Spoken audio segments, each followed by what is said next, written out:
We now come to another intriguing event. It is located in the Sunan in the Sahih of Imam Muslim.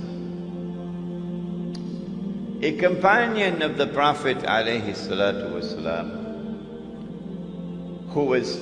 he was Christian, he became Muslim. His name is Tamim Dari. He came to the Prophet alayhi salatu wasalam and narrated an event which occurred. When we study the event critically, we come to the conclusion this could not have been an actual event, it had to be a vision. The Prophet listened, and then he said to the people, "Sit down, I have something to say to you." Tamim Dari came to me and told me something about the Antichrist, which confirms what I have been saying to you.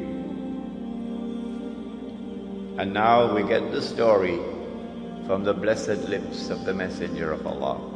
What is the story? Tamim ad-Dari and some 30 or 40 of his companions went on board a ship.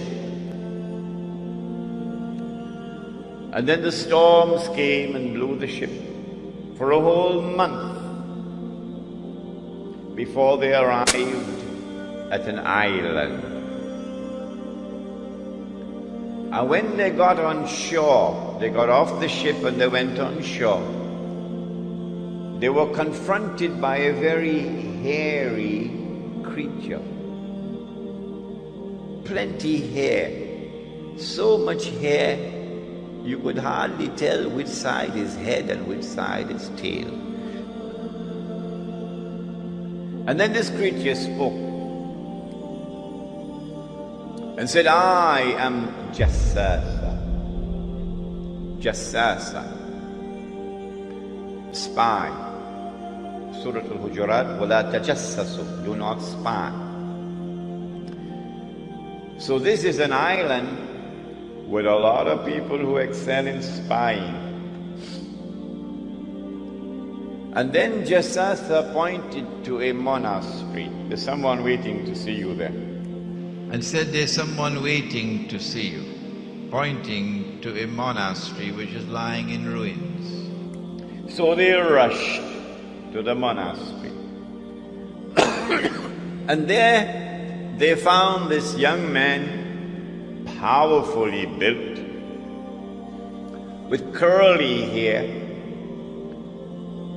but there's no description about his eyes.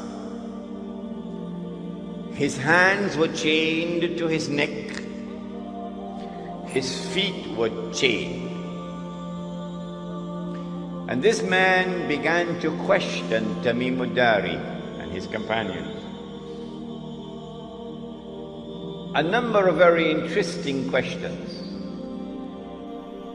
The man said to us, "Tell me about the palm trees of Baysan." Baysan is a city in Jordan. And he wanted to know whether there were palm trees planted in there or not. We said, "What do you exactly want to know about Baysan in Jordan?"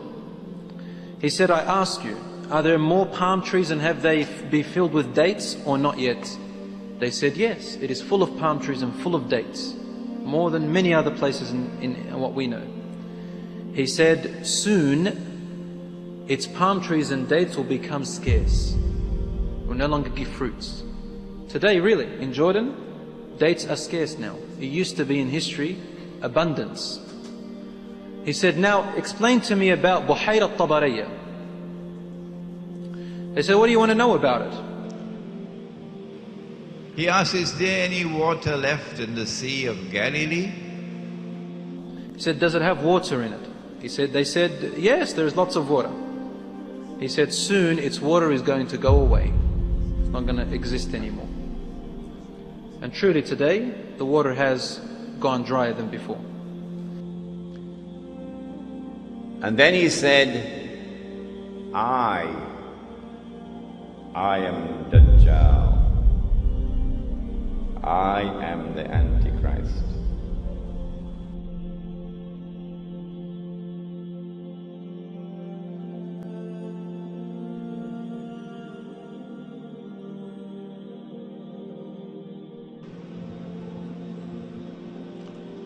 And now we come to the one hadith that has created a problem for the world of Islamic scholarship. The hadith is in Sahih Muslim. It speaks of the return of Nabi Isa alayhi salam. And then he kills Dajjal. And then after he has killed Dajjal, فَبَعَثَ اللَّهُ. Ba'atha does not mean release. Ba'atha means to send. But somehow or the other, everybody have come to the conclusion that after Nabi Isa alayhi salam kills Dajjal, that Allah will now release Ba'atha, Gog and Magog. The first of them will pass by the Sea of Galilee, but in Arabic it's not the Sea of Galilee. That's an English word used by the Christians. The Jews don't use Sea of Galilee. The Jews call it Lake Kinneret. Kinneret. And in the Ahadith it is known as Buhayrat al-Tabariya, Lake Tiberias. All three names refer to the same body of water. The first of them will pass by the Sea of Galilee and start to drink the water. And by the time the last of them pass, they will say, there used to be water here. I think this is a fairly simple footprint to recognize. Fairly simple, like the tall buildings. That when you see the water level in the Sea of Galilee going down and down and down, and when it reaches the point of no return,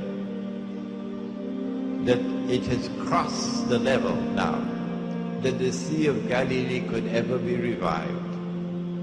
It's only a matter of time for it to die, to dry up. Then you know that you are close now to the end. What is the water level in the Sea of Galilee now? The answer is the water level in the Sea of Galilee has already crossed the point of no return. That's how low it is. Indicating that Gog and Magog have been passing. When they pass by the Sea of Galilee, where are they going? They're going to Jerusalem. When they go to Jerusalem,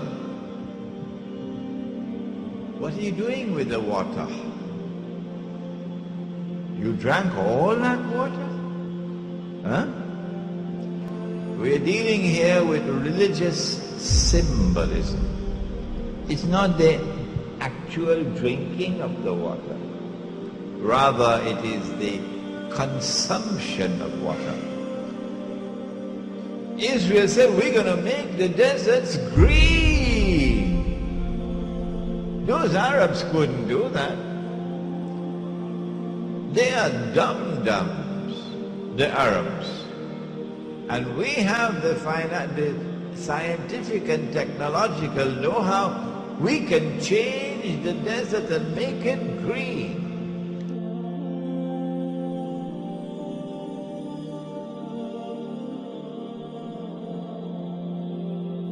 So when you see the water level in the Sea of Galilee Galilee going down lower and lower and lower and lower, you know that a lot of them have already passed. And by the time the Sea of Galilee dries up and there is no more water, they have all left the north and they have reached to the Holy Land. Where are we now? Answer? Just look at the Sea of Galilee and you know.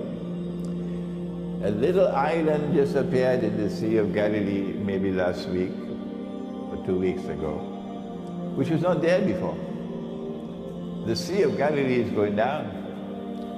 It is in irreversible decline. It's just a matter of time now before it dries up, indicating that most of Gog and Magog have already come this way.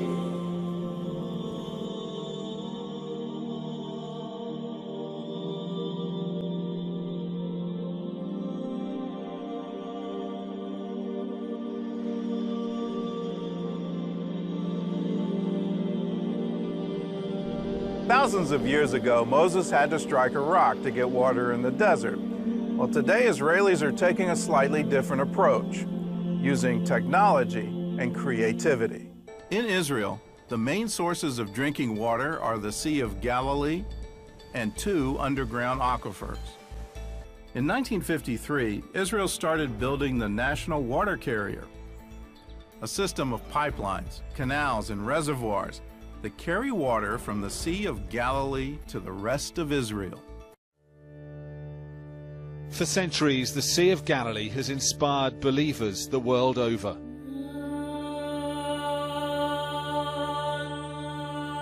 The waters, the Bible tells us, Jesus walked on, the shores where he performed his miracles. A place of beauty, religion, and legend. But today, on the brink of disaster. Water should be above our heads, in fact. The tragedy is that you don't need to be Jesus Christ anymore to walk here on the Sea of Galilee. Environmentalist Guidon Bromberg and I could walk the floor of the lake because its waters have retreated hundreds of yards. Making the desert bloom is unsustainable, and the demise of the Sea of Galilee must send that message to Israeli politicians. This bay should be full of water right up to those rocks. The Sea of Galilee is so low it must be pumped uphill into the Jordan now, the river it should feed. Otherwise its baptism sites would dry up. But the Jordan doesn't flow much further from here. Israeli authorities deny mismanagement. Instead, they blame the weather. Such a drought of 5 successive years, that's something we never met. And that's also something that statistically is really rare. On the waters, boatmen who fish for tourists are deeply alarmed. We used to use the first pier, and then the water level went down, so we brought another one, and now another one. Do you think it's going to get better? We pray it will be better, and it will be. We trust God. It'll need more than divine intervention. Scientists say if the Sea of Galilee sinks another metre or 2, it could reach a point of no return, and this could be lost forever. The Sea of Galilee is dropping so fast that islands of earth are appearing. It could run out of water altogether in less than a year, and this is 1/3 of Israel's water supply. The Jordan River is drying up, barely a muddy stream in places. The farms along its banks dying without water. As the dry months of summer sweep through the Middle East, Israel is faced with its worst water crisis ever. The water level in Israel's 3 main water sources, the Sea of Galilee, the coastal aquifer, and the mountain aquifer, have now receded to the lowest levels in recorded history. In fact, the 3 sources have already dropped below the red line, the point at which Israel is supposed to stop pumping.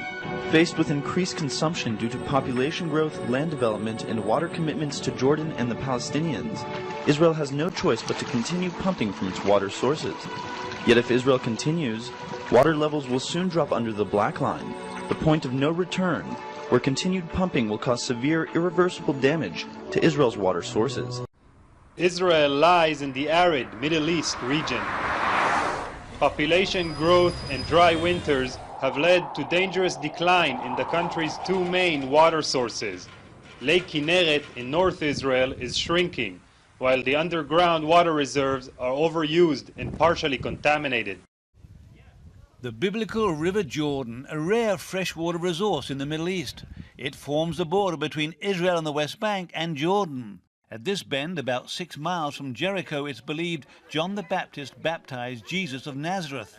In the 60s, the water level of the Jordan River was actually where we're standing now. In wintertime, it was this high. Gidon Bromberg is Israel Director of EcoPeace Middle East, an environmental group. Badran Jabba surveys his destroyed crops. A field of cauliflowers and tomatoes, ruined. And it's not the result of a natural disaster. What happened here was man-made. Badran Jabba's fields lie right beneath the illegal Jewish settlement of Kiryat Arba. There doesn't appear to be any restrictions on water use here. A row of greenhouses where the settlers are growing crops. This is the Israeli water mains for the whole region. State-of-the-art and well-maintained. Across the road is the local connection for the Palestinians of Al-Baqa village. Rusty and with a smashed gauge. Only one house in the village has a water supply. It belongs to a cousin, and Badran has connected a pipe to it. The taps in Hamid Muhanni's home are there more as a sign of hope. There's been no water through them for 5 long months. The municipality does not give us water as they should. Water comes through our pipes twice a year. More than 300,000 Palestinians across the West Bank are not connected to a water network, according to Palestinian human rights groups. Since the 1967 occupation, all water resources are exclusively in Israeli hands. We receive maybe 2,000 cubic meters per day. It means that we need Yatta 7,000 to give the people to reach 70 to 80 liters per capita. Once you leave the West Bank and cross into Israel, the picture could hardly be more different. There's no shortage of water here. Israelis quite literally splash it around. And you'll hardly find a more striking example than this of how Israel squanders water. An ornamental fountain in a park, while Palestinians in the West Bank barely have enough water to drink and to wash. Amnesty says the settlers use 5 times as much water as the Palestinians in the West Bank. Back in the West Bank, the settlement of Har Sinna is expanding across the fence from Radi Sultan's fields. There's no shortage of water here. Today, Palestinians have access to roughly 90 liters of water per day per capita, while Israelis have access to 284.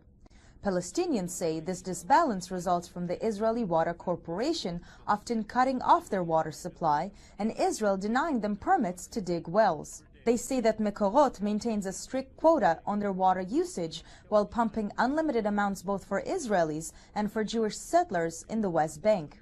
This is the most significant source of surface fresh water that we have. For this region where we're talking about Israel, Palestine and Jordan, this is it. Israel pumps water out of this lake into what is called the national water carrier, bringing water from this part of the country, the northern area where we have most of the rainfall, to the very dry south.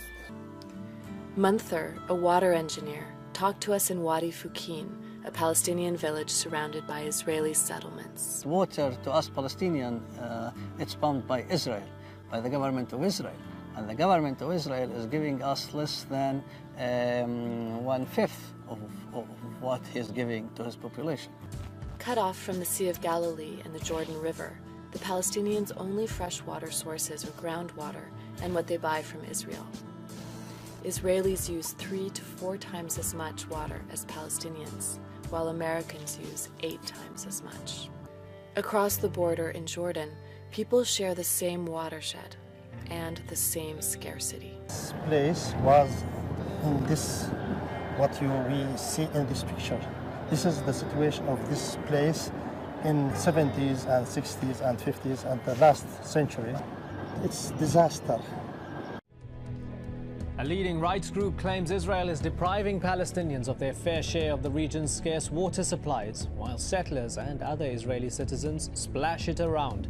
With the tap all but closed for residents of the West Bank and Gaza. Some areas in the West Bank have had no water for the past 40 days, while the Israeli water company Mekrot has diverted their share to illegal Israeli settlements. Israel has announced that it has turned off taps to the Palestinian communities in the occupied West Bank, effectively leaving tens of thousands of Palestinians without any water supplies. Currently, water lines are empty in Jenin, several villages in Nablus, in addition to the city of Salfit and its surrounding villages. Israel has complete control over the region's water resources. It prevents Palestinians from digging wells and other methods to invest underwater sources. Palestinians are only allowed to dig wells with a specific depth in specific areas. They control everything regarding water. According to Amnesty International, nearly 200,000 Palestinians in the West Bank do not have access to running water. Gaza, which lies between the arms of the Mediterranean, is now a crisis water area. Most of the families in the Gaza Strip do not have access to water, both drinking and running.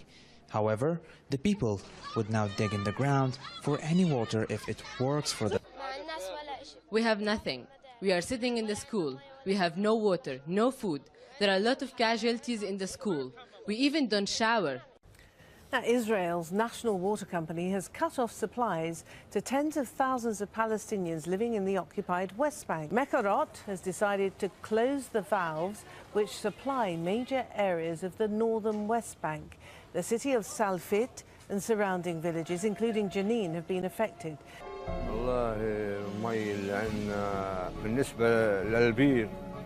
البير تبع المي ميته سيئة جدا.